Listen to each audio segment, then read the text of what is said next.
Hello, I'm Pony Lawson, and I tattoo in Chicago, Illinois.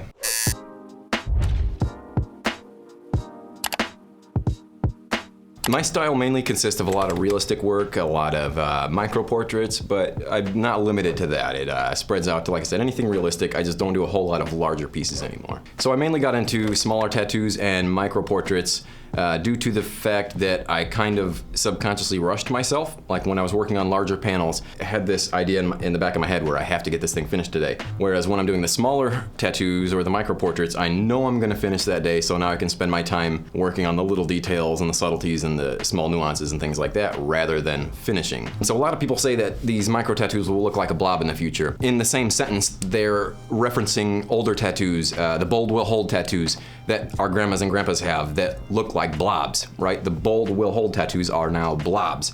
30, 40 years later. Another artist on this channel said something recently that I agreed with a lot. It's not bold will hold that makes the tattoo last the test of time. It's contrast, it's high contrast. It's not a black line. Having that contrast is what's gonna hold. I love traditional tattoos, and I think that's well known, but I also think a lot of these guys have a traditional mentality. They learned from their mentors that this is the only way, it's the right way to be done, when that's not true. That might be an American traditional standard, and that's what you were taught, but that doesn't mean that you should be afraid to branch out and try new things, as I think everybody should.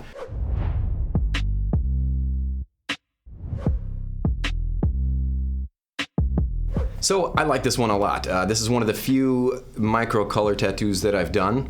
I'd like to see where it's at now, just so, again, I can learn from it. But I think the reason that this is gonna stay around so long, again, I'm gonna go back to the contrast. Obviously her jacket and hair, they're not going anywhere. The cut of her chin is almost a solid black. That's not gonna go anywhere. Nostrils, eyelashes and pupils, and the lip of the mouth, I used, again, all solid black. They're not gonna go anywhere. If anything changes on this, you know, if he sits out in the sun, it is on a forearm. So if he's out in the sun for a prolonged amount of time, you know, for years and years, it's gonna act as any painting or piece of art would in the sun. It's gonna get bleached out. That's just the way art works. Let's say he gets a little bit darker. I don't think I put any color into the glare of the cheek, right? So that's just open skin tone.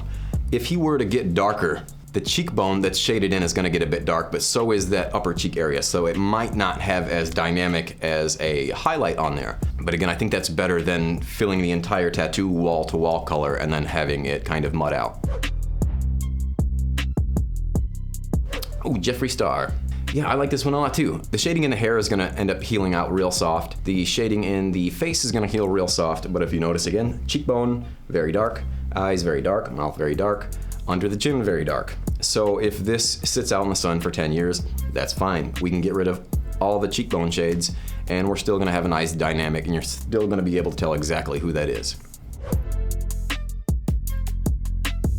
This one is right underneath the Jeffree Star. And this one was pretty small. Little Crybaby, one of my favorite movies. And I got to see this one healed, and it healed almost exactly the way we put it in. Yeah, man, there's not much shading going on the face. If I didn't have the black background on there, the face wouldn't seem as dynamic. You'd still be able to tell who it is, obviously, but it's just not gonna have that pop. It's not gonna be coming forward at you. It's just gonna seem a little more flat or recessed. So everybody's like, man, you get like all this crazy detail in there, when in reality, I would get so much more if it were bigger, but we are simplifying it. It just still looks like it's very detailed because it's so small. But I mean, if you break it down, there's not much to it, you know? It's just small shades here and there. So one of my favorites on one of my favorite clients, Esther, I did a couple color micros on her. We did this one, we did a black and white session first. So we did the entire tattoo in black and white. We let it heal for about a month or 5 weeks. We came back and we put color on top of it. So now this looks exactly how it did. And I think that's important when you're doing these colored micros to have some sort of black foundation or some sort of like shading foundation, because you do need something to hold those colors in place.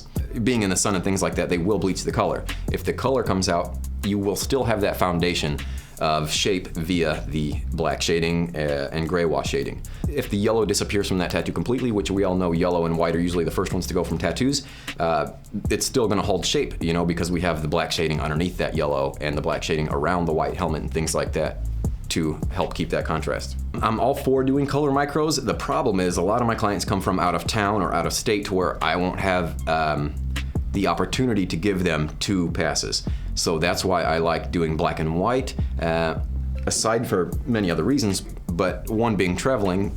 We can knock out a black and white tattoo in one day. I know it's gonna heal good, and I don't have to worry about having them come back, do it again, and then worrying about how that's gonna heal. the Willy Wonka tattoo. So this is also on Esther. She's got the Dumb and Dumber one. So luckily she let me experiment and to learn to do it that way, to build a black and white foundation first. So we did this one the same way. We did an entire session with black and white first, let it heal completely, and then we did this on top of it. I saw her a couple weeks ago and this looks exactly the same, to a T. Also on Esther, she lets me experiment a lot, and I love this tattoo. This was one of the first ones that I did that I think got a lot of attention, was Edward Scissorhands. I mean, it's a great reference. I put this photo up after a certain video came out bashing micro tattoos because I had a lot of people say, yeah, what's that gonna look like a month from now? Oh, it's gonna look great. Well, what's it gonna look like a year from now? So I'll post a picture from a year from now. Yeah, but what about 2 years? We've got 2 years, so now I get people to say, yeah, but what about 10 years? See y'all in 10 years. When I look at this, I don't see too many things that disappeared from it. Even the subtle tones like in the forehead and the face, those little things tend to stay. You might have some things that spread, like a little cut on the lip or something like that. Granted, this is only 2 years. I understand that the body and the skin loses fatty cells, so on and so forth. The skin likes to wrinkle, etc. This is gonna look no different than your traditional Japanese tattoo when your body starts to wrinkle.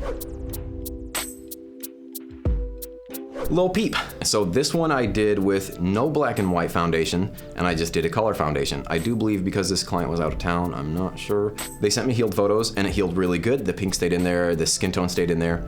It's just one of those things that, 20 years from now, if this were to get a little bleached, you're still gonna have the solid black on the chin, and the darker tones around the nose and eyes.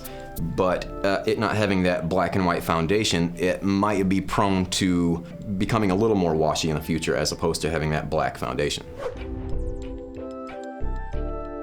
So Gus Fring in color, she's got a Walter White micro next to her and Aaron Paul from Breaking Bad, both in black and white, but she wanted to do this in one color. I wasn't opposed to, obviously. I think I would have preferred to do it in black and white, but since this picture is very iconic as him blasting off his face and there's a lot of red to it, it was appropriate that we did it in color. And I do think we used a lot of dark tones to keep this there forever, because it is a pretty dark tattoo. The eye socket is very dark, and then we've got a dark shadow above the white shadow of that. So even if the white were to disappear, we'd still have that eye socket that's dark and some dark shadows around that. We might lose some of those white dots throughout there, but I think it's still gonna be clear that it's a skull and a ripped off face, so. The light shades on the outside might fade away a bit. Again, we hope not, but white is usually the first color to go, so even if that does fade away, we'll still have some nice dynamic color between the purple and his neck. There's still gonna be some space in between there if the white were to fade out. But yeah, there's a lot of black used in this whole thing, so I have no fears of that going anywhere.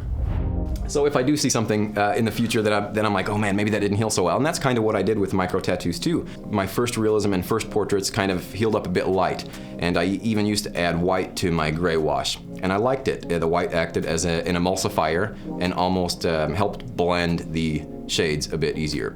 However, I noticed when they healed up a bit lighter as opposed to when I just used solid black. So that's something I would change, and then again, in 10 years, if I were to see another tattoo, I'm sure there's gonna be some things that I was like, oh, I could have done that differently, or ooh, I like the way that healed, and then continue to use that, or go back to that if I've changed since then. Chances are I'm gonna think they look bad anyway because I've learned so much in that 10 years. And hopefully things will have changed, but micro tattoos have technically been around a long time. They've just been a part of something bigger, right? So let's say, I used to do wedding photos a long time ago where their faces are still this big, but the entire tattoo takes up the arm. Their faces are still as small as the micro tattoos are now. Same thing with larger tattoos and detail. Just because it's a large tattoo doesn't mean that detail is going to fade away or stay. You know what I'm saying? It goes the same for the micro tattoos. If there's high contrast there, it's gonna stay, period.